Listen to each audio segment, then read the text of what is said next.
मेरे दोस्तों, हजरत अब्दुल्ला बिन उम्मे मक्तूम अब मदीना आ गए। अब मदीना मुनव्वरा के अंदर एक बहुत बड़ा रुतबा अल्लाह रब्बुल आलमीन ने हजरत अब्दुल्ला बिन उम्मे मक्तूम को और हजरत बिलाल को अता किया कि ये दोनों अफराद इस्लाम के पहले मुअज्जिन हैं, हजरत बिलाल और हजरत अब्दुल्ला बिन उम्मे मक्तूम। एक हबशी गुलाम है और एक आंखों से नबीना है। ये हमारे नबी पाक की तालीमात हैं कि हुजूर फ़ख्र आलम जाने मौजूदात सल्लल्लाहु अलैहि वसल्लम अखलाक, अक़दार, तकवा, ज़ुहद, इश्क रसूल, खौफ खुदा, इस बुनियाद के ऊपर आप ओहदे अता फरमाया करते थे। ये नहीं देखते थे कि ये कौन है। चापलूसी की बुनियाद पर हुजूर पाक अलैहिस्सलातु वस्सलाम की ज़िंदगी में ओहदे नहीं दिए गए और ना ही जनाबे सहाबा की ज़िंदगी में दिए गए। और ये वो हस्ती हैं कि जिनको ये सादत मिली। मैंने आपको पहले ये बात बताई है कि जो इंसानियत का चार्टर हुजूर पाक ने लिखा है वो ज़माने में कोई नहीं लिख सका। आप हिसाब लगाएं, नबी पाक ने मदीने में रहते हुए तकरीबन 13 सफर किए हैं मदीने से बाहर। 13 दफा हुजूर बाहर गए या इससे ज्यादा भी जा सकते हैं। 13 दफा जब हुजूर पाक मदीना छोड़ के बाहर गए तो मदीने में नायब हजरत अब्दुल्ला बिन उम्मे मक्तूम को बनाया है? नायब हजरत अब्दुल्ला बिन उम्मे मक्तूम को, यानी हुजूर के मुसल्ले पर, अल्लाह अल्लाह, मस्जिद नबवी मुसल्ला रसूल जिस पर आसमानों के फरिश्ते और खुद अर्श आला के फरिश्ते भी नाज करते हैं, उस मुसल्ले पर 13 बार हुजूर पाक के सफर के दौरान नमाज पढ़ाने का शरफ हजरत अब्दुल्ला बिन उम्मे मक्तूम को अता किया गया है। तो पता चला हुजूर पाक अलैहिस्सलाम ने सिखा दिया कि अगर तुम सियासतदान हो तो तुम्हें परहेजगार बंदे को अपना नायब बनाना चाहिए। अगर तुम सियासतदान हो, अगर अपनी परें पंचायत निपटाने के लिए किसी की ड्यूटी लगाई है तो खौफ खुदा रखने वाले की ड्यूटी लगानी चाहिए। अगर तुम्हें अल्लाह ने कोई नेक ओहदा अता किया है, पीर बन गए हो, तो तुम्हें खिलाफत ये नहीं कि मेरा पुत्र है भावे कुत्ते लड़ांदा फिरे, मेरा पुत्र है भावे जनाब कंजर नचांदा फिरे, इनू खिलाफत दे दो, बाद मुरीदा नू लुटे। हाँ, बेटा परहेजगार है तो बेटे को दो, और अगर मुरीदों में कोई परहेजगार है तो फिर अपने मुरीदों में से किसी को अपनी खिलाफत अता कर दो। ये नबी पाक ने, ये नहीं कि जनाब अब गल्लों की आमदनी इधर उधर हो जाएगी तो इन्हों फुलाने नो मेरा बच्चा जनाब ये कमाएगा कहां से, इसको खलीफा बना के इसको मसनब पर बिठा दो। नहीं, अल्लाह ने आपको इमाम बनाया है, मुफ्ती बनाया है, तो ये मुसल्ला भी अमानत है। ये नहीं कि जनाब तुम्हारा बेटा ना परहेजगार हो, ना इल्म हो, ना कुरान पढ़ना आता हो, आओ जी पुत्र है ना अड्डा बन गया तो सारी जिंदगी कमाई धंधा करता रहेगा, मेरे मुसल्ले से खड़े हो जा। नहीं, उस ओहदे का वो हकदार है, तकवा है, परहेजगारी है, इल्म है और कुरान पढ़ने का सलीका है और उसको पता भी है मुसल्ले की अहमियत का, तो फिर उसको अपने मुसल्ले पे खड़ा करें। नहीं तो जनाब जी हुण मैं इत्थे जुमा पढ़ाया तो हुण मेरा पुत्र पढ़ावे ते मेरा पोतरा पढ़ावे ते फिर पड़पोतरा पढ़ावे। ये विरासत है मिंबर रसूल या मुसल्ला रसूल? नहीं, ये विरासत है तो रसूलुल्लाह की विरासत है, नबी पाक की विरासत है, हुजूर फख्र आलम जाने मौजूदात सल्लल्लाहु अलैहि वसल्लम की विरासत है। और जो अहल हो वही इस विरासत का हकदार है। वो मौलवी साहब का बेटा हो, मुफ्ती का बेटा हो, पीर का बेटा हो, ठीक है, अगर वो अहल है तो आए, अहल नहीं है तो ये निरी आ गए। अगर आपने ना अहल को मिंबर पर, मसनद पर और अपनी गद्दी नशीनी पर, मुसल्ले पर खड़ा कर दिया, मुझे बताएं नबी पाक ने कब्र च आके पूछा भी हाँ पिछे जिन्हों तू छड़ आया है उन्होंने तू पहले बंदे दा पुत्र बनादा फिर छड़दा, तो फिर बंदा क्या जवाब देगा? नहीं जनाब, अपनी अपनी तजोरियां संभालने के लिए हर कोई चाहता है कि मेरी औलाद, MNA MPA चाहते हैं मेरी औलाद, पीर चाहता है मेरी औलाद, इमाम चाहता है मेरी औलाद, मुफ्ती साहब चाहते हैं मेरी औलाद। तुम्हारी औलाद अगर है आगे लाना है तो उसको काबिल बनाओ, काबिल बनाओ, खौफे खुदा उसके दिल में पैदा करो, इल्म उसको अता करो। उसको उस राह का मुसाफिर बनाना है तो फिर उसको उसकी अहमियत भी सिखाओ, उसका इल्म भी सिखाओ, उसकी एहतियातें भी बताओ, फिर उसको वहां बिठाओ। नहीं तो वो जो गलतियां करेगा उसका सारा जिम्मेदार फिर अब्बा हुजूर होगा, अब्बा हुजूर होगा। अब एक बंदा डॉक्टर ही नहीं है, डॉक्टर साहब उसको अपनी जगह पर कहें भी अब तुम बैठ जाओ और चीरा फाड़ी करते रहो, वो डॉक्टर ही नहीं है, तो मुझे बताएं फिर वो नुकसान का जिम्मेदार कौन होगा? पहले जो भी मसनद है, दुनियावी है, दीनी है, पहले उसको उसका इल्म होना चाहिए, मुकम्मल महारत होनी चाहिए, फिर वो उस मसनद पे आ सकता है। और ये बात याद रख लें, पूरी दुनिया के लोग अगर वीडियो के जरिए सुनेंगे, खास तौर पे फन, इल्म और मसनद ये विरासत नहीं हुआ करते। कोई भी इल्म है सीखना पड़ता है, कोई भी फन है सीखना पड़ता है, कोई भी मसनद है उसके लिए हक अदा करना पड़ता है। मुझे बताएं ये विलायत उसकी, क्योंकि हमारा दीनी मनसब है तो दीन की मैं इसलिए ज्यादा मिसालें दे देता हूं और मैं सच बात करता हूं, आपको बुरी नहीं लगनी चाहिए। जो विलायत का मनसब है, विलायत का मतलब पता क्या है? ये जरा सुन लें। विलायत का मतलब है अल्लाह की मार्फत। विलायत का आसान मतलब क्या है? अल्लाह की मार्फत, अल्लाह ताला का जो नूर है उसकी मार्फत हासिल करना, यह विलायत है। ये जिसको मिलती है वो तहज्जुद भी पढ़ता है, वो कुरान भी पढ़ता है, वो रोता भी है, वो अल्लाह को मनाता भी है, वो जिंदगी अच्छे कामों में गुजारता है, जिसको अल्लाह मिल जाए। समझ में आ गई बात? अब इस मसनद पर जो बंदा आए, मुझे बताएं उसको अल्लाह की मार्फत होनी चाहिए या नहीं होनी चाहिए? चार चार कड़े पाए होन, दादा मुंदरियां पाइया होन, तो अल्लाह की मार्फत तो नहीं है ये तो कहीं भी नहीं। अगर ये मार्फत है तो फिर नबी पाक दादा ने वी मुंदरियां पा दे, क्योंकि सबसे ज्यादा हुजूर फरमाते हैं अल्लाह को जानने वाला मैं मोहम्मद रसूलुल्लाह हूं, क्योंकि उन्होंने अल्लाह को देखा है, उन्होंने अल्लाह को देखा है।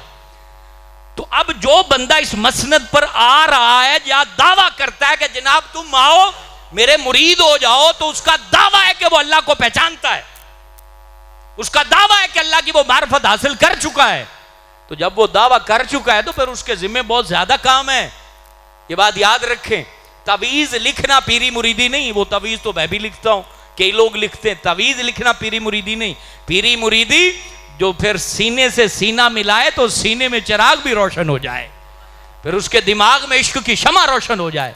तो हजरत अब्दुल्ला बिन उम्मे मक्तूम हजूर पाक के मुसल्ले पर 13 बार अल्लाह पाक ने इनको यह बरकत अता फरमाई कि इन्होंने नमाज पढ़ाई। और फिर फजर की नमाज अजान हजरत अब्दुल्ला बिन उम्मे मक्तूम मस्जिद नबी में दिया करते थे। एक बहुत बड़ा मसला जो है वो ज़हन नशीन कर लें, जो कहते हैं कि अजान हो जाए तो हुजूर की हदीस है खाना पानी बंद ना करें। ये हदीस है, जब अजान फजर की हो तो खाना पानी बंद ना करें, ये हदीस है।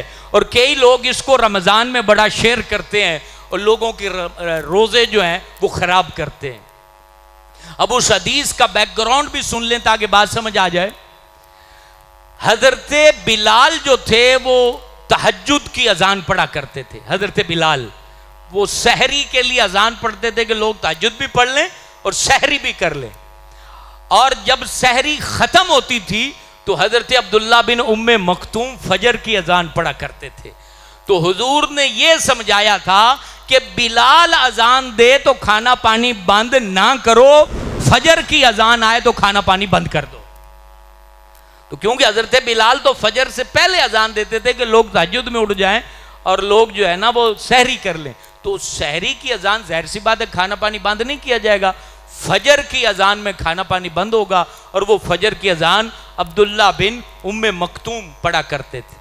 और उनकी फिर आदत थी, फजर का टाइम होता तो वो पूछते थे साथियों से कि पो फुट गई है, यानी तुलुए फजर हो गई है। तो आसमान दुनिया पर वो सफेद धार सी निकलती है, उसे तुलुए फजर कहते हैं। जब वो निकल आती थी, पो फुट जाती थी, तो फिर वो पूछ के तसल्ली करके फिर फजर की अजान पढ़ा करते थे। तो फजर की अजान में रोजा बंदे ने रखना हो तो खाना पानी नहीं खा सकते, वरना उसका रोज़ा ख़त्म हो जाएगा। क्योंकि रोज़ा शुरू होता है जब अजान फजर यानी फजर का वक्त शुरू होता है तो रोज़ा स्टार्ट हो जाता है, अब खा पी नहीं सकते। तो हज़रत अब्दुल्ला बिन उम्मे मखतूम हुजूर पाक ने एक दफ़ा पूछा, ए अब्दुल्ला, ये तुम्हारी आंखें कब से गई हैं? अल्लाह अकबर। कहते हैं हुजूर बचपन से ही ये मेरी आंखें चली गई। तो नबी पाक ने कहा, तुम खुश नसीब हो, क्योंकि अल्लाह फरमाता है जिस बंदे से मैं आंखें लूंगा उस बंदे को मैं इसके बदले में जन्नत अता फरमाऊंगा। तो जिसकी आंखें चली जाती हैं वो सब्र करे तो अल्लाह उसको उसके बदले में जन्नत अता करेगा। और एक मसला भी लोग पूछते हैं, वो भी हल हो गया, नबीना इमामत करा सकता है कि नहीं? नबीना अगर इमामत के मसाइल जानता है तो नबीना इमामत करा सकता है। हाँ, अलबत्ता नबीना शख्स के लिए ज़रूरी है कि पाकी पलीती का लिहाज वो करे, क्योंकि अगर वो लिहाज नहीं कर पाता तो नापाकी लगने की वजह से वो इमामत नहीं करा सकता। अलबत्ता आंखें चली जाएं तो ये इमामत में आर्जा नहीं है, क्योंकि अब्दुल्ला बिन उम्मे मखतूम खुद हुजूर की जगह पर इमामत फरमाया करते थे। अगली बात, आपने एक दफ़ा हुजूर पाक से पूछा कि हुजूर मैं क्योंकि अब बूढ़ा हो गया हूँ, ज़ईफ़ हूँ, तो चल के मस्जिद तक आना मुश्किल है, तो क्या घर में नमाज पढ़ लिया करूँ? तो हुजूर पाक ने कहा कि अजान और इकामत की आवाज़ घर तक पहुँचती है। तो अर्ज़ की कि हुजूर पहुँचती है। कहा फिर जैसे भी हो तो मस्जिद में आके नमाज पढ़ा करो। तो अब्दुल्ला बिन उम्मे मखतूम फिर मस्जिद में ही आके नमाज जमात से आखिरी उम्र तक पढ़ा करते थे। इससे वो लोग सबक सीखें जो हट्टे कट्टे जवान हैं, चार चार जनाब रोटियां खा जाते हैं और नमाज पढ़ते वक्त उन्हें कभी कमर से दर्द निकलती है, कभी गोडे च पीड़ पै जाती, कभी ढेडे च पीड़ पै जाती। याद रखें, नमाज किसी को माफ़ नहीं है। आपकी जितनी भी मसरूफियत है, नमाज पाबंदी से आप पढ़ा करें। ये जितनी खूबसूरती है ये आपके लिए कि आप आएँ और यहाँ सहूलत से नमाज पढ़ें। ज़्यादा से ज़्यादा हमारी मस्जिद में नमाजी हों, जमात कर में ज़्यादा से ज़्यादा लोग आएँ तो फिर खुशी होगी। और जुमे के दिन, बिलखुसूस जुमे के दिन जो है, आप ख़ास कर कोशिश किया करें कि जल्दी आया करें, क्योंकि जुमा आपको बहुत सारी बरकत देगा। अगर जुमे में आप सुस्ती करेंगे, कोताही करेंगे और इसी तरीके से नहीं आएंगे तो बहुत सारा अजर, बरकत और सवाब उससे महरूम हो जाएंगे। जिंदगी देखें, इन सहाबा की भी गुजर गई, हमारी भी गुजर रही है, गुजर जाएगी। वक्त बहुत जल्दी जा रहा है, पता नहीं चलेगा कि कब यहाँ से जो है जिंदगी का बिस्तर लपेट दिया गया है। अभी देखें, इस हफ्ते में 2 बड़े हादसे हुए। हम अल्लाह के हुजूर दुआ करते हैं इस पूरे बड़े मजमे में। एक उस्मान मंजूर, ये हमारे मंजूर बलोच साहब नमाजी हैं, इनके बच्चे मैट्रिक पास की, जवानी एन जवानी में उनका इंतकाल हुआ। हजरत इमाम हुसैन के सदक़े, क्योंकि ये मुहर्रम का आखिरी दिन है, हजरत अली अकबर के सदक़े, अली असगर के सदक़े, आहले बैत के जवान शहीदों के सदक़े इस बच्चे को अल्लाह ताला जन्नत में इसकी रूह को उनका कुर्ब नसीब फरमाए। इसी तरीके से हमारे इलाके के बहुत अच्छे आलिम दीन मिर्ज़ापुर दीपालपुर में वो दीन की खिदमत सर अंजाम दे रहे थे। हज़रत अल्लामा मोहम्मद आमिर नूरी कारी असलम नक्शबंदी मरहूम के बेटे, वो अपनी जो है वो बीवी के हमरा एक्सीडेंट का शिकार हुए और दोनों मियाँ बीवी इंतकाल कर गए। उन्होंने दीपालपुर में बड़ी दीन की खिदमत की। हम मिंबर रसूल पर उनके लिए ये हदिया तबरीक पेश करते हैं कि अल्लाह ताला उनको, उनकी अहलिया को जन्नत में जगह दे। और जो जो उन्होंने यहाँ खिदमात पेश की हैं अल्लाह ताला उन्हें कबूल करे। उनके जो बच्चे हैं अल्लाह ताला उन्हें अपनी रहमतों के साए तले रखे और उनके लवाहिकीन को भी सब्र दे। तो ये ज़िंदगी तो यूं है और ये ख़त्म काश ऐसे हो जैसे अब्दुल्ला बिन उम्मे मखतूम। ये आखिरी बात और फिर बयान इख्तिताम की तरफ है। आप हजरत उमर की बारगाह में हाजिर हुए। ये जंगे कादसिया से पहले, जंगे कादसिया से पहले हजरत उमर अमीरुल मोमिनीन थे। इनकी इज्जत मैंने आपको बताया इतनी थी कि हुजूर के विसाल के बाद भी हजरत अम्मा आयशा सिद्दीका फ्रूट काट के मस्जिद नबवी में इनके लिए भेजती थी कि ये वो शख्सियत हैं जिनके लिए कुरान की आयतें नाजिल हुई हैं। फ्रूट काट के अम्मी जान, साथ शहद होता था और वो फ्रूट शहद में लगा के खाया करते थे। साहबा कहते तुम कितने खुश नसीब हो, हुजूर के घर से तुम्हारे लिए खाना आता है। तो ये अल्लाह का इनाम है। तो हजरत उमर की बारगाह में ये हाजिर हुए तो हजरत उमर ने पूछा, ए अब्दुल्ला बिन उम्मे मक्तूम मुअज्जिन रसूल, मेरे पास क्यों आना हुआ है? तो आप फरमाते हैं कि हुजूर मैं आपके पास इसलिए आया हूं, मुझे पता लगा है कादसिया के लिए फौजें जा रही हैं, तो मैं भी फौज में जाना चाहता हूं। तो कहा कि भी तुम्हारी आंखें नबीना हो तो तुम कैसे जंग में जाओगे? इसरार करने लगे। कहा कि मियां जब सफ़ें लगाई जाए ना तो सफ़ों के दरमियान झंडा मेरे हाथ में पकड़ा दिया जाए, मैं नबीना हूं, ना इधर जाऊंगा ना इधर जाऊंगा, झंडा लेके वहीं खड़ा रहूंगा, मेरे वजूद कट जाएगा तो आपको झंडे की फिक्र नहीं होगी कि झंडा नीचे आएगा। झंडा अब्दुल्ला बिन उम्मे मक्तूम नीचे नहीं आने देंगे। कितनी बड़ी बहादुरी है और दीन के लिए कितनी बड़ी कुर्बानी है और दीन के लिए कितना बड़ा एजाज अपने नाम के साथ लगा के गए। और फिर ये जंगे सिर्फ लफ्जों की हद तक नहीं, जंगे कादसिया में ये गए और झंडा लेके पकड़ लिया और खड़े रहे और फिर वहां इनको जख्म पहुंचे और वहीं पर ये शहीद कर दिए गए। हजरत उमर फारूक आजम के ज़माने खिलाफत में ये शहादत पाई और वहीं पर इनका मज़ारे पुरअनवार है। एक दफ़ा कुरान मजीद जब नाजिल हुआ तो हजरत जैद जो थे वो कहते हैं कि मेरी रान के ऊपर हुजूर ने यूं पालती मार के बैठे थे तो हुजूर पाक की रान की कुरान नाजिल हो रहा था और वो बड़ी वजन महसूस हो रहा था जब वही नाजिल होती थी। और वो ये आयत नाजिल हुई कि जो जिहाद में नहीं जाते और जो जिहाद में जाते हैं ये बराबर नहीं है। तो हजरत अब्दुल्ला बिन उम्मे मक्तूम रोने लग गए, कहा हुजूर मैं भी जाना चाहता हूं लेकिन मुझे नजर नहीं आता है। तो फिर कुरान अल्लाह ने नाजिल फरमाया, महबूब जो माजूर हैं उनकी हम बात नहीं कर रहे हैं। ये ऐसे जज्बे वाले साहबी थे। मेरे दोस्तों, मस्जिद सिद्दीक़ अकबर में बैठे सहाबा के तज़कारे खैर का नूर पाने वालों, जिंदगी थोड़ी सी है, ये पानी के बुलबुले की तरह बुझ जाएगी, पता भी नहीं चलेगा। अपनी जिंदगी में कुछ ऐसे कारनामे, कुछ ऐसे अच्छे काम, कुछ ऐसे सदका जारिया अपनी जिंदगी में करते चले जाओ, करते चले जाओ, अच्छाई के साथ अपना नाम जोड़ते चले जाओ कि जब ये चिराग बुझे तो कब्र में वो रोशनी पहुंचे जो तुमने जिंदगी में अच्छा काम किया होगा। अल्लाह का वादा है कि वो कब्र में नूर जरूर पहुंचेगा। यही पैगाम है मस्जिद सिद्दीक़ अकबर का। ना किसी फिरके की दावत है, ना किसी जमात की दावत है, ना किसी सियासी पार्टी की दावत है, सिर्फ और सिर्फ मुहम्मदुर रसूलुल्लाह की मोहब्बत की दावत है।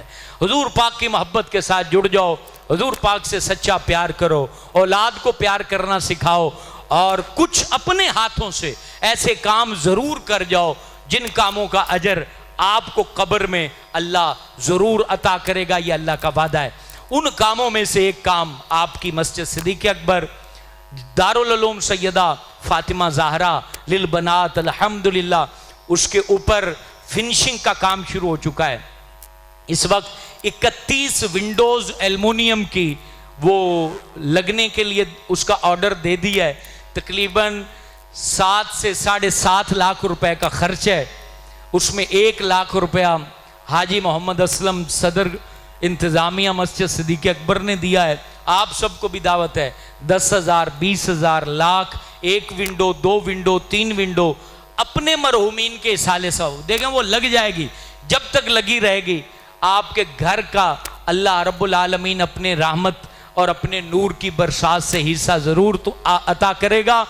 तो आप जरूर, ये 31 विंडो हैं, आप में कई ऐसे लोग होंगे 30-31 जो एक एक लगवा सकते हैं। तो अपना नाम हाजी मुनीर अहमद मियाना, हाजी असलम साहब आपके दरमियान ही होते हैं, इनको आप पेश कर दें और अपना हिस्सा शामिल करवा लें। इंशाअल्लाह ताला ज़िंदगी रही तो रमज़ान करीम के बाद ये आलिमा कोर्स यहाँ पर शुरू होगा। जब ये फर्निश ऊपर तीसरी मंजिल हो जाएगी, नाजरा यकम रबीउल अव्वल को शुरू हो जाएगा बेसमेंट में, और आलिमा कोर्स अगर फर्निश होगी तो इंशाअल्लाह ईद के बाद ये ज़रूर शुरू होगा, आप इसमें ज़रूर हिस्सा शामिल करें।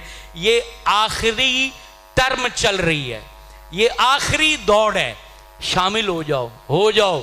जब यहाँ खड्डा था उस वक्त का कह रहा हूं, शामिल हो जाओ, हो जाओ।